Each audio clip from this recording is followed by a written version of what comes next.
meus amados, é um privilégio, uma alegria imensa estar com vocês hoje e repartir com vocês a palavra de Deus. O texto que eu quero ler com vocês está em Marcos capítulo 4, versos 35 a 41. Eu peço que você abra sua Bíblia, acompanhe a leitura e mantenha sua Bíblia aberta comigo nessa passagem. Marcos 4, 35 a 41 diz assim: Naquele dia, sendo já tarde, disse Jesus aos seus discípulos: Passemos para outra margem. E eles, despedindo a multidão, o levaram assim como estava no barco, e outros barcos o seguiam. Ora, levantou-se grande temporal de vento, e as ondas se arremessavam contra o barco, de modo que o mesmo já estava a encher-se de água. E Jesus estava na popa, dormindo sobre o travesseiro. Eles o despertaram e lhe disseram: Mestre, não te importa que pereçamos? E ele, despertando, repreendeu o vento e disse ao mar: Acalma-te, emudece. O vento se aquietou e fez-se grande bonança. Então lhes disse: Por que sois assim tímidos? Como é que não tendes fé? E eles, possuídos de grande temor, diziam uns aos outros: Quem é este, que até o vento e o mar lhe obedecem? Eu gostaria de iniciar esta mensagem fazendo 4 afirmações categóricas a você. A primeira delas é que as tempestades da vida existem e elas são inevitáveis. Ninguém escapa, nem homem, nem mulher, nem jovem, nem velho, nem rico, nem pobre, nem doutor, nem analfabeto, nem crente, nem descrente. Na caminhada do berço à sepultura, todos nós enfrentamos tempestades. Nós não estamos blindados, nós não vivemos numa redoma de vidro. A nossa vida não se desenvolve num parque de diversões. Nós não estamos numa colônia de férias. Aqui tem dor, aqui tem lágrima, aqui tem choro, aqui tem aperto, aqui tem luta. Se você está enfrentando uma tempestade, você não é uma exceção. Todos nós enfrentamos. As tempestades são inevitáveis. Nada pode blindar você a ponto de você passar ileso, incólume das tempestades da vida. A segunda declaração que quero fazer é que as tempestades, além de inevitáveis, elas são também imprevisíveis. Elas chegam de súbito, sem mandar aviso prévio. Chegam quando nós não esperamos nem planejamos. E muitas vezes botam a nossa vida de ponta cabeça, transtornam a nossa agenda, mexem com as estruturas da nossa casa. E eu queria ilustrar esse ponto com a geografia onde ocorreu o episódio que acabamos de ler. Eu acho que todos vocês sabem que o chamado Mar da Galileia, ou Mar de Tiberíades, ou Lago de Genezaré, não é um mar, é um lago mesmo, de águas doces. O maior reservatório de águas doces do Oriente Médio. Esse lago tem 21 quilômetros de comprimento por 14 de largura. Esse mar está a 220 metros abaixo do nível do mar Mediterrâneo. Esse lago está encurralado por montanhas, do lado oriental as montanhas de Golã e do lado ocidental as montanhas da Galileia. No extremo norte de Israel há o monte mais alto do país, o Monte Hermon. cujo cimo fica sempre coberto de gelo. Ali acontece um fenômeno ocasionalmente, de vez em quando. Os ventos gelados descem desta montanha, emparedados pelos montes, batem na superfície desse lago, e às vezes só a pino começa repentinamente uma tempestade de vento. Muito provavelmente foi isso que aconteceu aqui. É assim também na vida. Você sai de casa como qualquer outro dia, e acontece um acidente.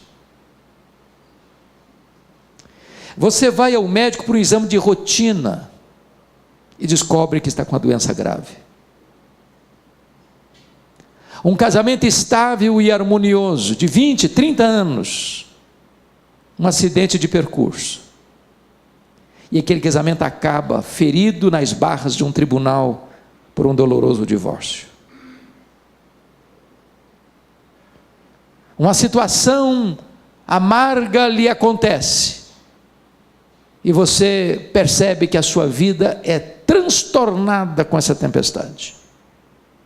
Elas não são apenas inevitáveis, elas são também imprevisíveis. Mas há uma terceira verdade que quero dizer aqui à guisa de introdução, é que as tempestades da vida são também, muitas vezes, inadministráveis.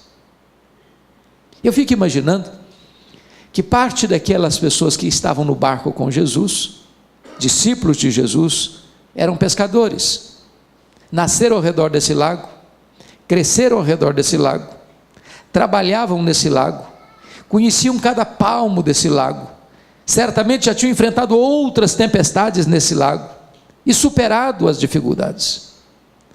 Desta feita, imagino eu que eles devem ter pensado, bom, isso é com a gente, vamos deixar o mestre descansar, nós temos conhecimento, nós temos experiência, nós vamos resolver essa parada. E eles se empenham, e eles se esforçam, e eles aplicam toda a perícia, todo o conhecimento que têm, mas o barco está rodopiando, surrado pela fúria dos ventos, enchendo-se de água, mostrando a carranca da morte para eles, e eles não conseguem administrar aquele problema. É assim na vida muitas vezes, irmãos. Aquilo que parecia tão comum e doméstico se transforma em algo estranho. Aquilo que nós conseguimos lidar com tanta habilidade, agora já não tem mais a mínima chance de nós termos controle. De vez em quando eu escuto a seguinte confissão: pastor, tem hora que o vento fica furioso na sua casa também? Tem hora que o mar se revolta na sua casa também? Tem hora que o barco da sua vida fica rodopiando, jogado de um lado para o outro pela fúria do vendaval? Tem também? Tem hora que o seu barco parece estar se enchendo de água e parece que o naufrágio é o único destino que você vê pela frente? Preste bem atenção, você pode ter paz, apesar dessa tempestade, porque você não está mais no controle, você não tem mais o domínio da situação, mas o Senhor Jesus Cristo não perdeu 1 centímetro do controle dessa situação. Quarto lugar, por que eles deviam ter fé e não medo? Primeiro, por causa da promessa. Segundo, por causa da presença. Terceiro, por causa da paz. Quarto, por causa do poder de Jesus. É curioso que Marcos é o evangelista que cuidadosamente reúne ao redor dessa passagem 4 fatores que descrevem o poder de Jesus. Se não, vejamos. Primeiro, no texto em pauta, Jesus tem poder sobre a natureza. Irmãos amados, é curioso isso. Jesus dá uma ordem e o sol para. Jesus dá uma ordem e as estrelas, chamadas pelo seu próprio nome, como nós já cantamos aqui hoje, todas aparecem, e tem mais estrelas do que todos os grãos de areia de todas as praias e desertos do nosso planeta. Ele conhece cada uma delas pelo nome, e quando as chama, nenhuma delas vem a faltar. Ele dá uma ordem e o mar se recolhe, ele dá uma ordem e o vento escuta a sua voz, ele dá uma ordem e um verme vai lá e corta uma planta que trazia sombra para a cabeça de Jonas, ele dá uma ordem, uma mula profetiza, ele dá uma ordem e os demônios batem em retirada, ele dá uma ordem e os anjos saem para obedecer o seu comando, o universo inteiro escuta a sua voz e obedece.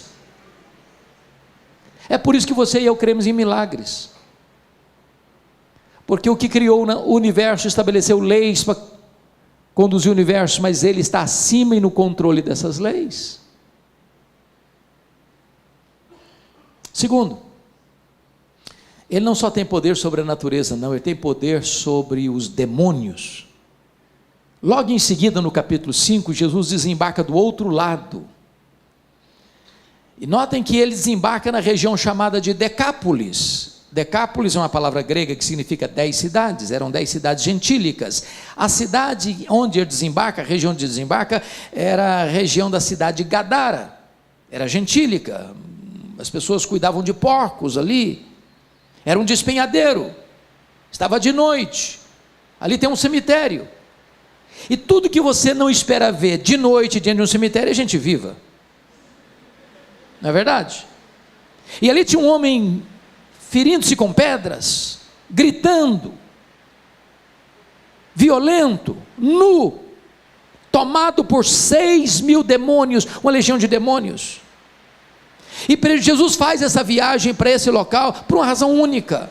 Ali tinha um homem foragido da lei, ali tinha um homem que algemas não conseguiam prendê-lo mais, ali tinha um homem enjeitado da sociedade, ali tinha um homem enjeitado da família, ali tinha um homem que não conseguia espaço mais entre os vivos, por isso morava entre os mortos. E Jesus faz essa viagem para um pária da sociedade, para um aborto vivo, porque para Jesus ele tem valor. Não tem lata de lixo no reino de Deus, não tem vida irrecuperável para Deus. Aquele que você acha que não tem mais jeito, que não tem mais saída, que não tem mais solução, que não tem mais perdão, que não tem mais salvação, esse Jesus liberta, esse Jesus cura, esse Jesus transforma, esse Jesus instrumentaliza para pregar a sua palavra para muita gente.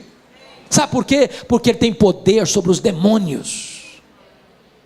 Podem ter certeza, a escola de samba Gaviões da Fiel cometeu um grande equívoco no carnaval desse ano em São Paulo, quando coloca nas ruas de São Paulo, Jesus sendo pisado por Satanás. Esse não é o Jesus da Bíblia, esse não é o Jesus que você e eu cremos. O Jesus que você e eu cremos é a semente da mulher que nasceu para esmagar a cabeça da serpente. O Cristo que você e eu cremos é o Cristo vencedor, que venceu a morte e tem as chaves da morte e do inferno. Louvado seja o seu nome. Terceiro, Jesus tem poder sobre as enfermidades. Está no capítulo 5 ainda de Marcos, que Jesus está caminhando, uma grande multidão apertando para lá, para cá. De repente uma mulher hemorrágica, 12 anos, esvaindo-se em sangue. A medicina não pôde resolver o seu problema, seu dinheiro não pôde resolver o seu problema. E ela pensa assim: se eu apenas tocar na orla das vestes de Jesus, eu ficarei livre do meu mal. E ela toca. A virtude saindo de Jesus, a hemorragia estancada imediatamente. Sabe por quê? Porque Jesus tem poder sobre as enfermidades. A medicina é de Deus, a ciência é de Deus, mas a ciência tem suas limitações. Mas quando a ciência chega ao fim da linha, ainda Jesus tem todo o poder. Para ele não tem doença incurável, para ele não tem enfermidade sem solução, para ele não tem problema insolúvel, para ele tudo é possível. A última palavra não é da ciência, a última palavra não é da medicina, a última palavra é do Senhor Jesus Cristo.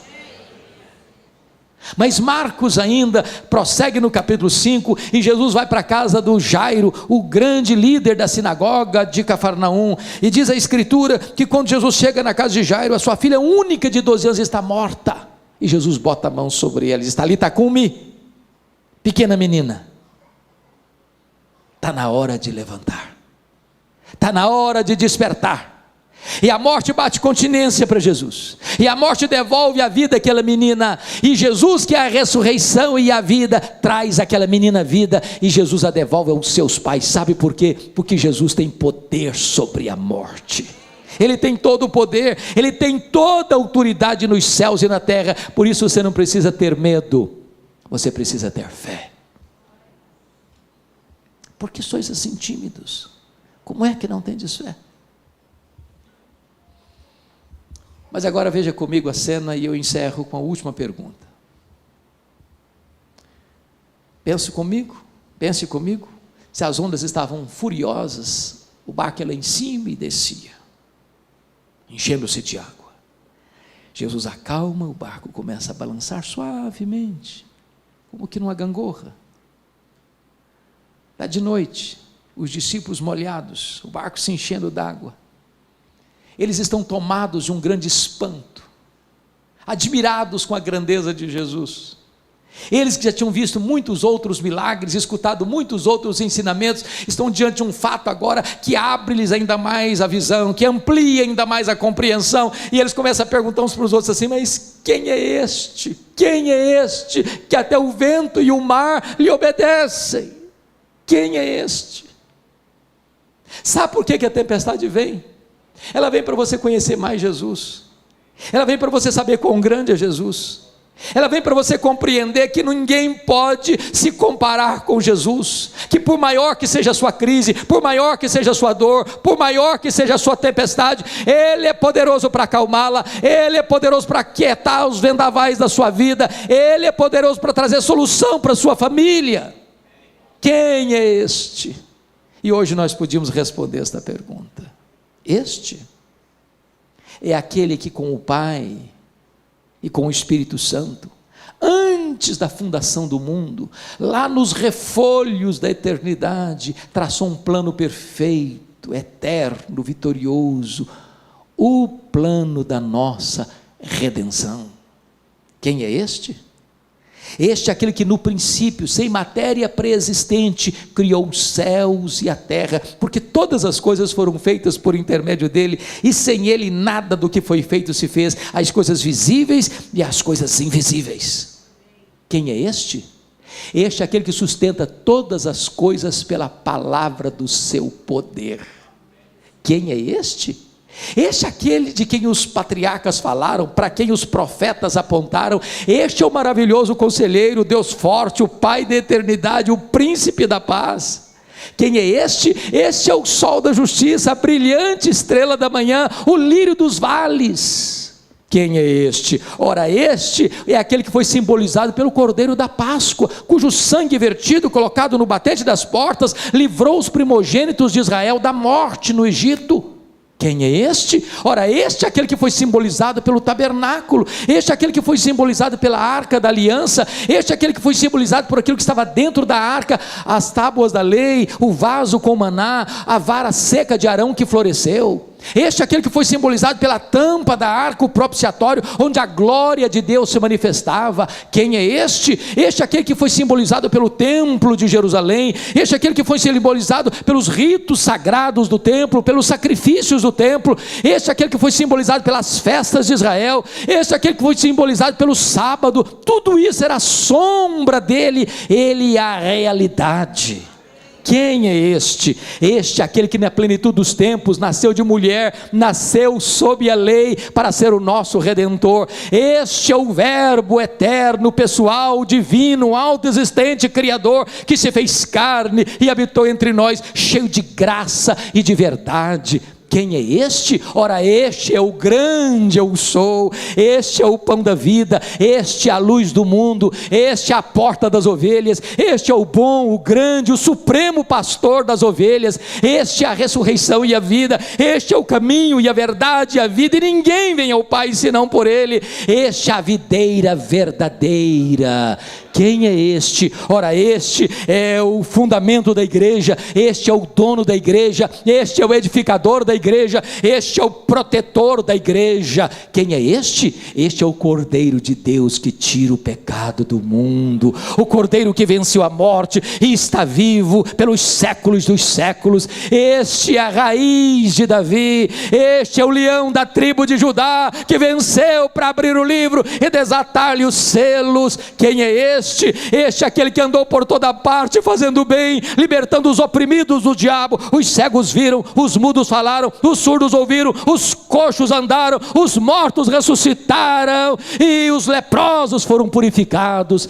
Quem é este? Este é o Messias, este é o Salvador, este é o Senhor, este é o Rei dos Reis, este é o Senhor dos Senhores, este é a nossa paz, este é a nossa alegria, este é a nossa justiça, este é o amado da nossa alma, este é a razão da nossa vida.